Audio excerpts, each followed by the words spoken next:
السلام علیکم ورحمت الله وبرکاتو. هیله ده چې خوشحاله به وئ او ورځ به په خیر سره پیل کړې وي.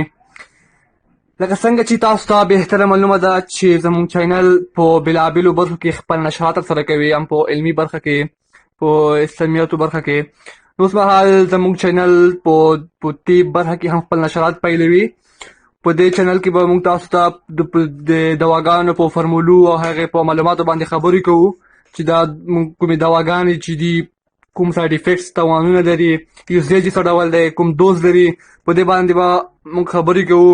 او موږ به د متخصصو ډاکټرانو سره په طبي مشورو باندې هم خبرې کوو، بېلابېلو ډاکټرانو سره به پرې خبرې کوو او کوم مشکلات ناروغۍ چې دي په ننني ژوند کې او د هغې حل لارې چې دي هغه به تاسو ته موږ د بېلابېلو متخصص ډاکټرانو پر مټ تاسو ته راپیدا کوو او تاسو ته به یې وړاندې کوو.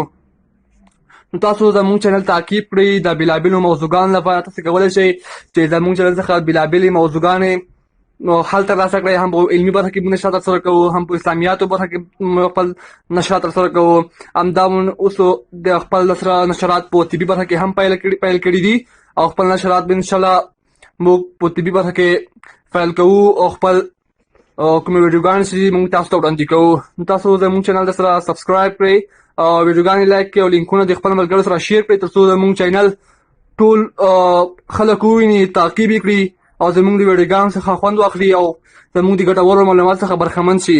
انشاءالله په نړۍ کې چې موږ خپل کوشش کوو چې څومره بېلابېل معلومات وي موږ به کوشش کوو تاسو ته خپاره کړو. هم عجایب کې مجالي وي، نور معلومات وي، موږ تاسو ته خپروو او تاسو ته به در رسوو.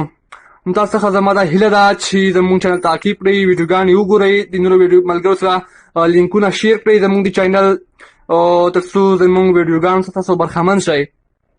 نو انشاءالله موږ به کوشش کوو تر څو د بېلابېلو متخصص ډاکټرانو سره د طبي مشورو په اړه وغږېږو او ناروغیو حل تاسو ته راوباسو.